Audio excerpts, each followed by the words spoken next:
Welcome to Journey United Methodist Church. I'm Reverend Michael Higgs, the pastor. We're glad you've chosen to worship with us today. We invite you to visit our website, journeytogether.vegas, where you can learn more about Journey United Methodist Church and our ministries. We also invite you to register your attendance. If you give us share your email address, we will be sure to share Journey's e-news, which comes out just about every week, so you can learn more about us that way too. This morning, I want to share a beginning that could become exciting news.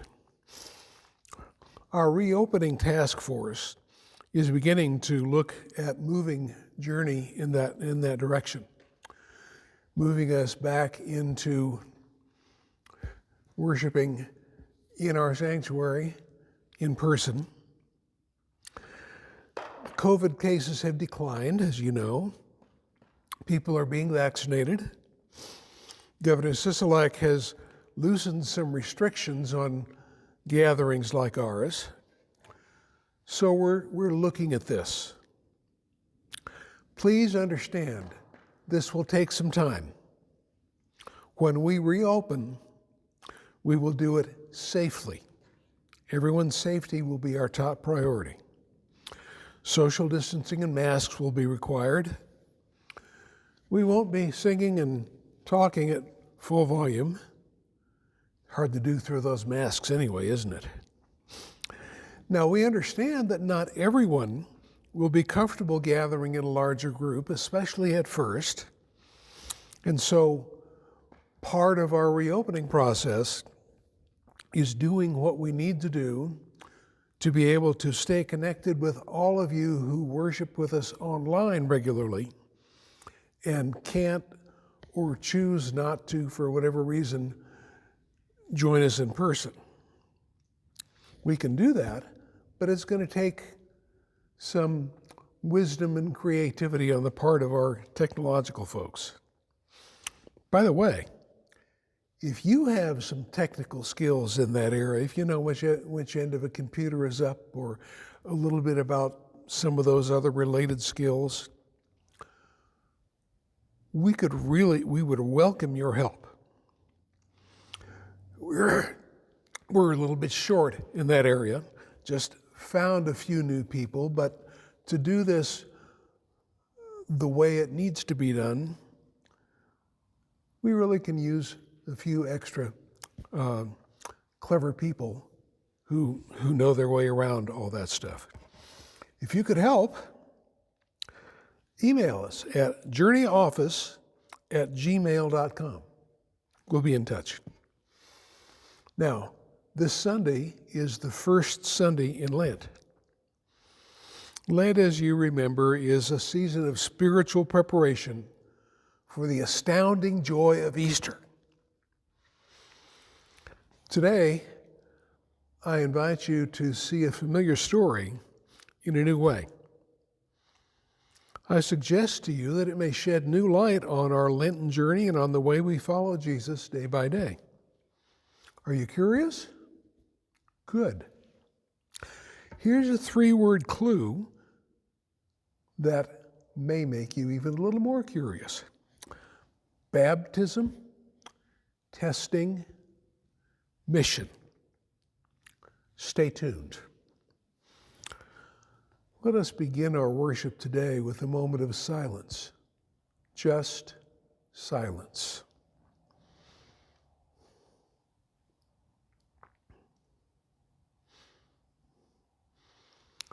A deep breath invites God's Spirit in and breathes out what separates us from God. Let's take that deep breath.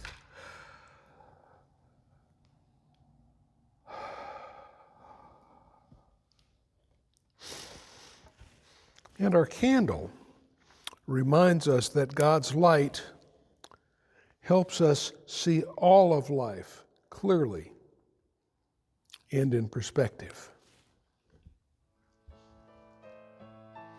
Let us prepare ourselves to worship God. to worship. As we enter the wilderness of Lent, we rest in the shelter of the Most High. We abide in the shadow of the Almighty. We find refuge under the wings of our Holy Parent. We trust that the angels of God, the words of God, the people of God, the hands of God will somehow bear us up. And so we come now to call on God, who has promised to answer. Opening prayer. To you, O Lord, we lift up our souls. To you alone, who is truly good. To you, who alone is upright. To you, O Lord, we lift up our souls, and we wait on you, Lord. We wait on you to lead us into your truth. We wait on you to show us your path. Be mindful, O Lord, of your mercy and of your steadfast love, which has been from the beginning. We call on you, and you alone. To you, Lord, we lift up our souls. Amen.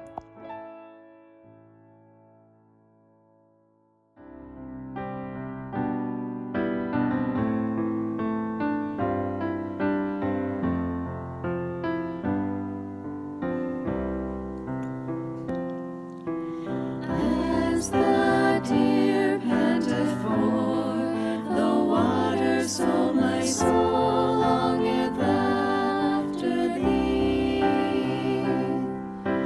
You alone are my heart's desire, and I long to worship thee.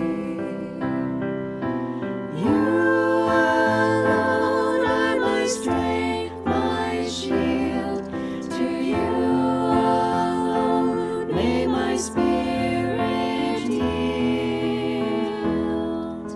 You alone are my heart's desire, and I long to worship thee. You're my friend, and you are my brother, even though you are a king. I love you more than any other, so much more than anything. You alone are my strength, my shield. To you alone may my spirit yield. You alone are my heart's desire, and I long to worship thee. You alone are my heart's desire, and I long to worship thee.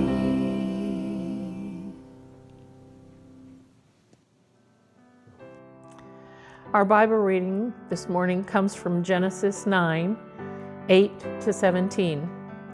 God said to Noah and to his sons with him, I am setting up my covenant with you, with your descendants, and with every living being with you, and with the birds, with the large animals, and with all the animals of the earth, leaving the ark with you. I will set up my covenant with you, so that never again will all life be cut off by floodwaters. There will never again be a flood to destroy the earth.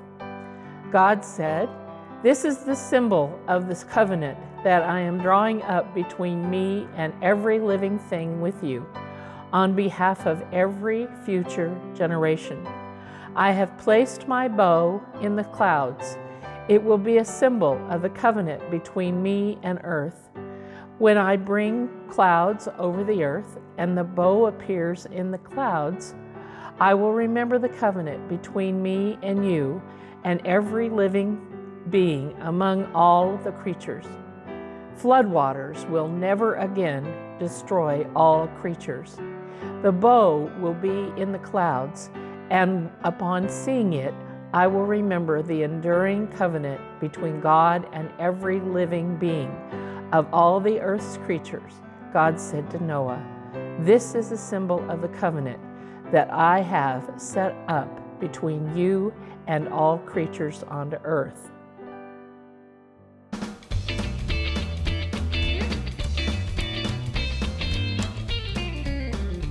Good morning. Welcome to Children's Time. Have you ever seen a rainbow in the sky after it's rained? They're pretty cool, right? The really cool thing about them, though, is what we just heard in the scripture from Genesis, that they are really a promise from God. That's some really good news, right? In fact, good news is mentioned quite a few times in the Bible. Did you know that the original translation of good news in the Greek isn't a noun, it's a verb. It's not just something being said, it's something being done. Wow, that's a little bit mind-blowing, right? In the next scripture, we're going to hear from the book of Mark about Jesus' time in the wilderness following his baptism by John the Baptist. This was the beginning of his ministry, of sharing the good news as he traveled to Galilee. Do you think that he just talked to people in order to share the good news? Or do you think that he showed them? We've heard so many stories of Jesus' good works and ways of healing and helping people that we know he is a man of action and not just talk. He encourages us to do the same right now. So how can we do that? Well, there are many ways you can show that the good news of Jesus is a verb, like helping people you know and being a friend who encourages and cares. You can also help other people that you don't know or may never meet by praying for the people God knows are struggling. And that's a lot of people right now. I have a very practical activity that we are encouraging everyone to do right now during this church season of Lent, which leads up to Easter. In the e-news this week are the directions for making sunshine bags. These will go to a community organization called Nevada Partnership for Homeless Youth. That organization helps young people who are homeless and struggling by offering the good news to them in real, tangible ways, as a verb. We can help them do this. Here's how. Well, I've assembled some stuff here that I'm going to put into this large Ziploc bag in order to build a sunshine kit. First, I have this bag of candy. Yum. Then I have a cup of ramen noodles. Then a juice box goes in, and now I have some choices, and so I've chosen to put a granola bar and a bag of chips, hot Cheetos, a surefire winner, and a package of oatmeal for a quick breakfast. Finally, and this is the most important part, the inspirational note. So I just made this little card by drawing a picture of a heart, and then on the inside, writing a quick note. So this is what I wrote. You are loved by God and me. Please know that I am praying for you, that your struggles will ease, and you will find peace and abundance. Love, Deborah. Then I just sip it up.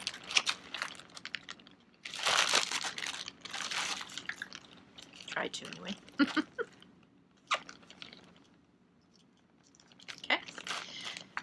Yay, good news in action, right? If you want to join me in making these sunshine kits during Lent, that would be amazing. Then you can bring them to the church on Saturday, April 3rd, 2021, the day before Easter, from 10 to 12. Will you pray with me? Dear God, thank you for the gift of the good news. Help us to see you, to know you, and to believe in you today and throughout our lives. May we open our hearts and continue to share the good news with all we encounter in ways that are active and speak stronger than words, so that your good news is spread throughout the world. We love you, Lord. Amen. Hey, thanks for joining me, and I'll see you next week on Children's Time. Our second Bible reading comes from Mark 1, 9 to 15. At this time, Jesus came from Nazareth to Galilee and was baptized by John in the Jordan. The moment he came out of the water, he saw the sky split open and God's Spirit, looking like a dove, come down on him. Along with the Spirit, a voice, "You are my Son, chosen and marked by my love, pride of my life." At once, this same Spirit pushed Jesus out into the wilderness. For 40 wilderness days and nights, he was tested by Satan. Wild animals were his companions, and angels took care of him. After John was arrested, Jesus went to Galilee preaching the message of God. Time's up. God's kingdom is here. Change your life and believe the message. Ready or not, here comes Lent. Lent began last Wednesday, Ash Wednesday, my birthday. It happens. We couldn't worship together as a community as we usually do on Ash Wednesday. So we mailed ashes and a suggested prayer to everyone we could reach that way. And some of us painted that gray cross on our own foreheads, and some of us shared the experience with others in our household. But it wasn't the same. On the other hand, there are those of us who haven't yet expanded our liturgical calendars beyond Sundays. Now, Ash Wednesday will never fall on Sunday. But Lent has arrived with or without ashes. And let's be real. For some of us, Lent is hardly our favorite season. It's important, we know. It's the time we remember Jesus' journey to Jerusalem and his crucifixion for us. It's the time we prepare ourselves for the joy of Easter. We know that it's a season of spiritual growth, and it's a good time to adopt a new spiritual practice. Prayer, meditation, fasting, service. And we've tried. Some years harder than others. So often life gets in the way. We lose momentum and enthusiasm. Toward the end of that long season, we sound like the child who's been in the car too long. Are we there yet? Our Lenten experience sometimes deteriorates into 40 days of woe is me, moan and groan. By the way, why do Lent's 40 days always last for 46 days? If you're Lented out, I understand. And I invite you to give Lent a new chance. Traditionally, we begin Lent with the story of Jesus' wilderness experience. Here's some good news. After living through dozens of Lenten seasons, this year I discovered a new approach to this story. It might even be a whole new way to understand our journey of discipleship. Now, granted, it's early, but this new angle is working for me, and let's see if it works for you too. You know, the Bible has 3 temptation stories in Matthew, Mark, and Luke. Matthew and Luke's temptation stories include detailed play-by-plays of 3 tests Satan poses for Jesus. Mark's story contains very little detail.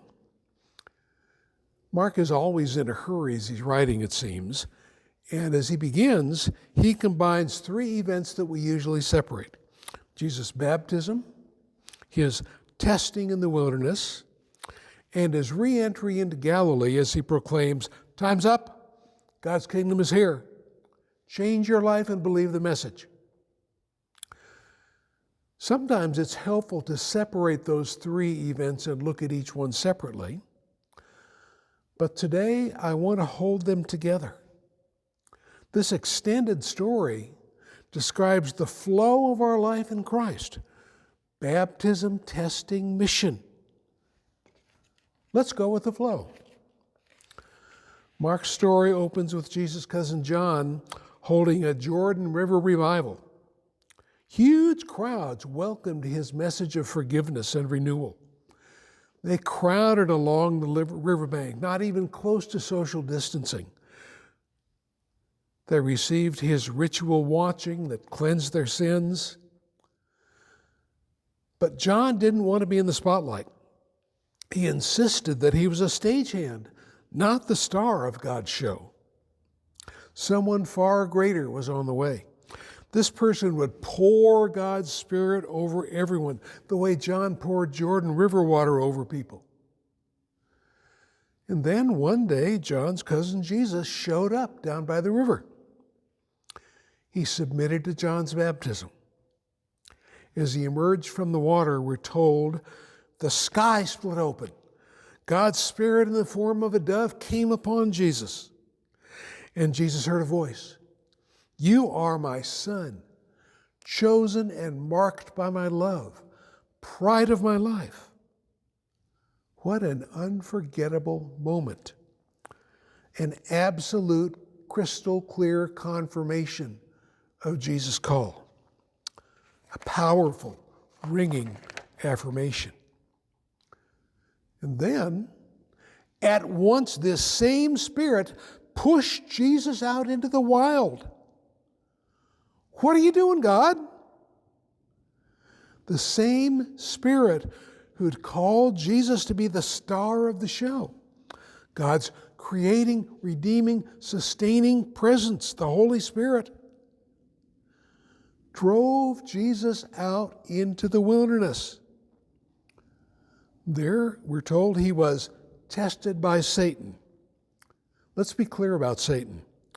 Satan is not that imp in the red onesie with horns and a tail. Satan is a Hebrew word for adversary. Satan, in this Jewish mythical context, is God's adversary. Satan is pure, refined, concentrated, anti-God spirituality. One source says, Satan seduces us into sin or falsehood. In other words, if you get mixed up with Satan, with this toxic spirituality, wrong looks so good and feels so right until it doesn't. Jesus spent around 6 weeks in this wilderness environment. Now, sometimes the setting seems unreal. There's the real life going on over here, and somewhere off, kind of in the clouds, is Jesus and Satan having it out. Sometimes it's not quite real.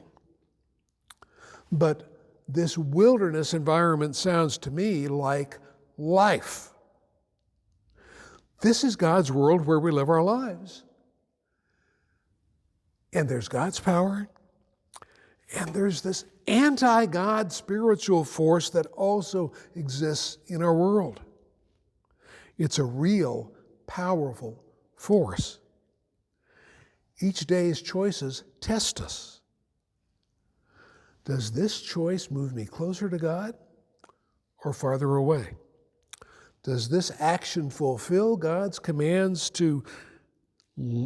commands to love God with all our heart and soul and mind and strength, and love our neighbor as ourselves? Or does this action say, it's a jungle out there, everybody for themselves, every man, woman, and child, only the strong survive? Jesus' testing involved learning to see life through new eyes. In that wilderness experience, he learned to see the anti-God forces more clearly, and also to see God's presence and power more clearly, more comprehensively, all through that wilderness. Wild animals were his companions, and angels took care of him. Yes, in the deep wilderness, on Satan's home turf. Good Jewish boys like Jesus knew that wilderness was both beautiful and deadly.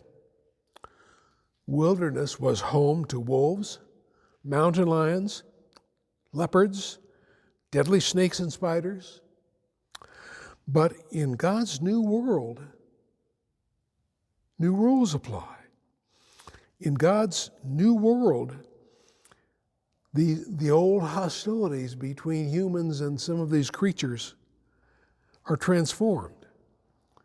They become family. The prophets envisioned this possibility.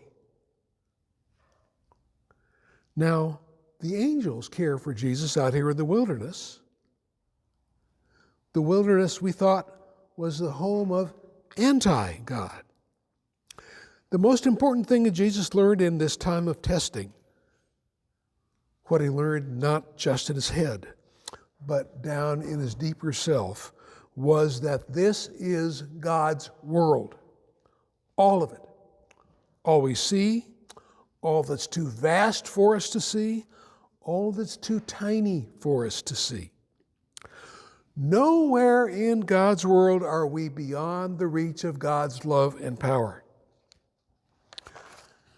Now, Jesus is off the grid while he struggles with Satan, with that pure anti-God. I almost said anti-God venom. I'm not sure that's right. During the wilderness time, Jesus learned to live into the reality of the baptismal moment. The heavens opened. God's Spirit came upon him and he heard, "You are my Son, chosen and marked by my love, pride of my life." Jesus encountered that same presence and power in the wilderness when he thought he was light years from God's presence. He discovered he could rest in God's presence, even in the deepest, darkest wilderness. In the 16th century, an obscure monk named Martin Luther took on the powerful Roman Catholic Church.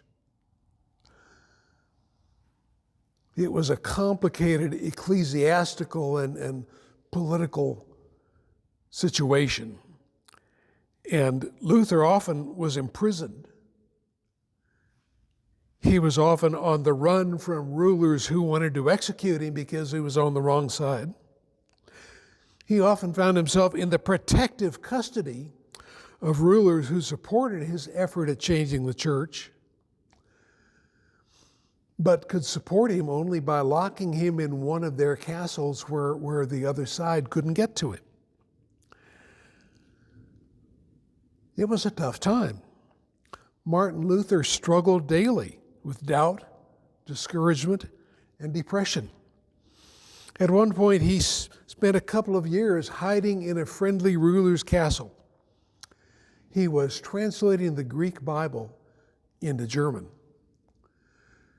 That was during the time when the Bible was just beginning to be translated into languages other than Latin and Greek. Most folks in positions of power didn't want the common people reading the Bible for themselves. So if Luther had been caught, he would have been executed. During this difficult time, Luther's spiritual and emotional struggles often boiled over. He would throw ink pots at whatever was tormenting him, causing him to doubt God's promises. Folks could hear him roaming the castle grounds, shouting, "I am baptized." The blessing from Jesus' baptism empowered and sustained him. "I am baptized," he told himself. "I am God's Son, chosen and marked by God's love, pride of God's life." Jesus' wilderness testing taught him through personal experience that we're never beyond God's reach. Even when we feel most alone and deserted, We are not beyond the reach of God's love and power.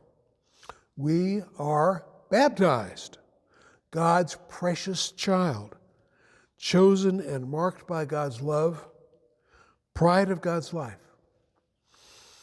Perhaps your new spiritual practice for this Lenten season could be to look in the mirror every day and repeat with Martin Luther and all who follow Jesus, I am baptized. Baptism is never an ending. It's each day's new beginning. Jesus moved from baptism to testing to mission. One day, his cousin John was arrested. John was clearly headed for execution. Jesus felt the Spirit's nudge. You're on, Jesus, it's time. He picked up where John left off. He went through Galilee proclaiming, time's up.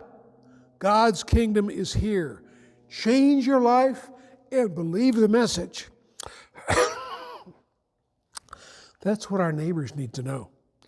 God's new day has come. Its unstoppable love is moving through the world. However life has mistreated you, whatever life has done to you, the ultimate truth of your life is you are God's precious child, chosen and marked by God's love, pride of God's life. You are baptized. God's Spirit empowers us to survive and thrive on our wilderness journey. When testing time comes, we stand with Martin Luther. I am baptized. We affirm that no corner of creation is beyond the reach of God's love. We are God's children, all 7 billion of us. Every neighbor within our reach needs to know and trust this good news. Nothing matters more. Amen.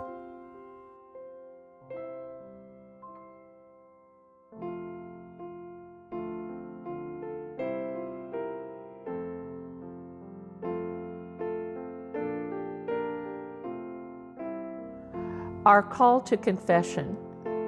Out of God's great love and mercy, God formed us from dust and breathed into us the breath of life.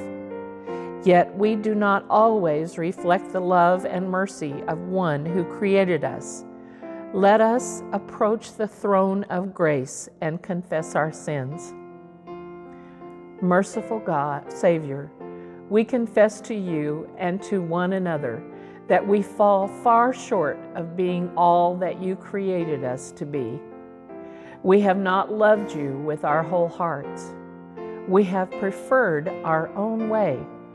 We have erected idols of our own making. We have not loved our neighbors, who are often invisible to us. We are too preoccupied, too busy, too self-important to notice those who are different, lowly, needy, or on the margins. We have failed to love ourselves as well. We overindulge our bodies. We do not rest on exercise. We do poor in body, soul, and spirit. We cling to bitterness and anger.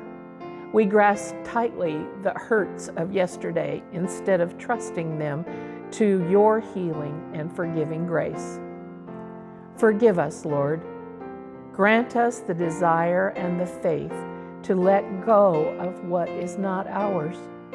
Free us to place all our days, past, present, and future, in your safe and capable hands. For the sake of Christ our Lord, we pray.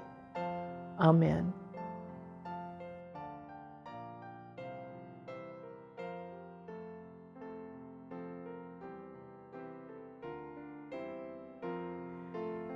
Our assurance of pardon. Friends, God's mercy is from everlasting to everlasting. We cannot outlive it, outgrow it, or behave so badly that God's forgiving love cannot reach us and cleanse us. This is good news. Hear and receive this good news. Walk into your new life as God's beloved, made whole and new. Amen.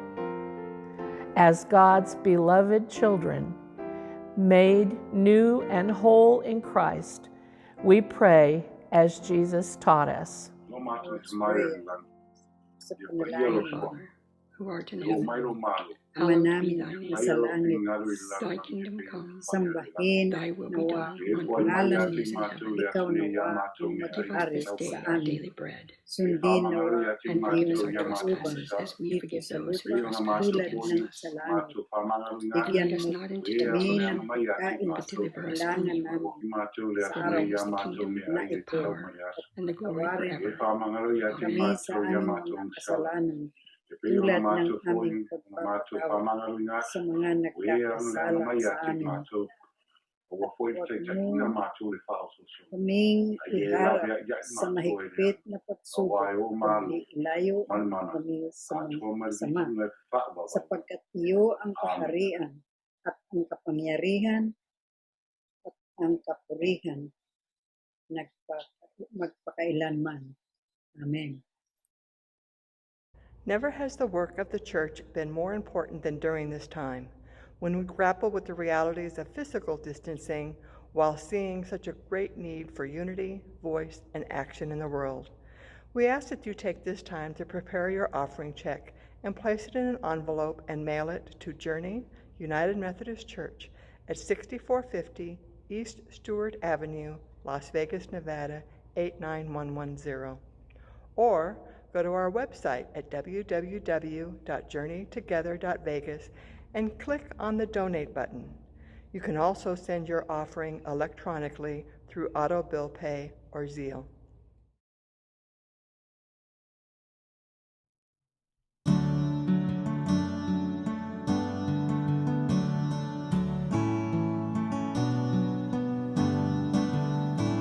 What love could remember, no wrongs we have done. Omniscient, all-knowing, he counts not their sum. Thrown into a sea without bottom or shore. Our sins, they are many, his mercy is more.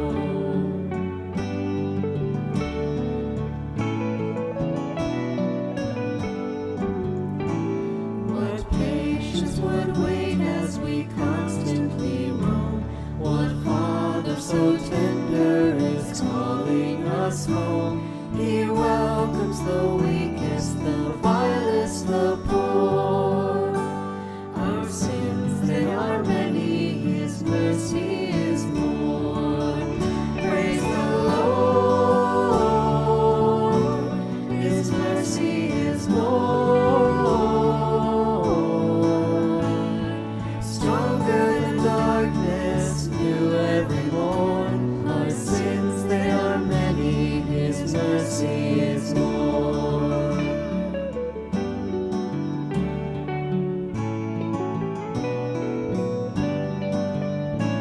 What riches of kindness he lavished on us. His blood was the payment, his life was the cost. We stood beneath a debt we could never afford. Our sins, they are many, his mercy is more. Praise the Lord, his mercy is more. Stronger than darkness, new every morn. Our sins, they are many, his mercy is more. Praise the Lord, his mercy is more. Stronger than darkness, new every morn. Our sins, they are many,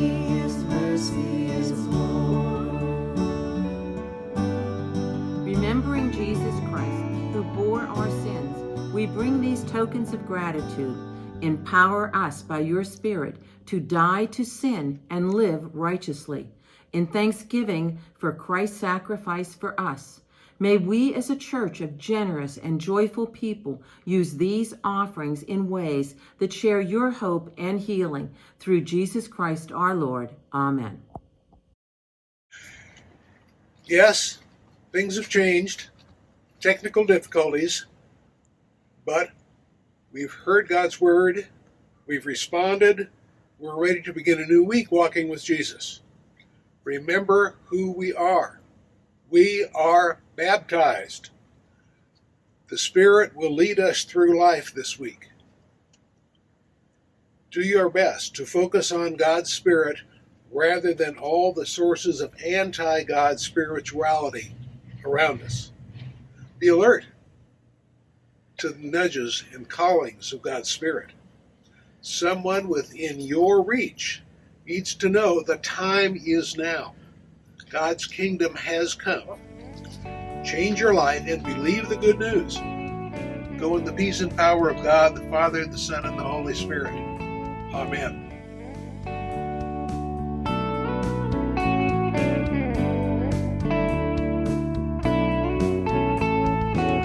All we could see was darkness. Our hearts were formless and void. You hovered over our waters. There was light at the sound of your voice. With every new sunrise, we will come alive. You bring life where there is none. In the wilderness, we'll remember this. You bring life where there is none. Now we see streams in the desert, rivers in the wasteland. Out of the dust you make us new creation. Breathe in our dry bones, empty every grave, 'cause out of the dust you make us new creations.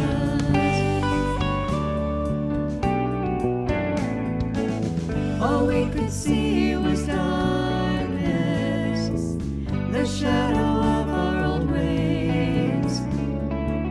But when you sent the rainbow, there was light and a brand new day. There was light and a brand new day. Now we see streams in the desert, rivers in the wasteland. Out of the dust you make us new creation. Breathe in our dry bones, empty every grave, 'cause out of the dust you make us new creations. Streams in the desert, rivers in the wasteland. Out of the dust you make us new creations. Breathe in our dry bones, empty every grave, 'cause out of the dust you make us new creations. Out of the dust you make us new creations.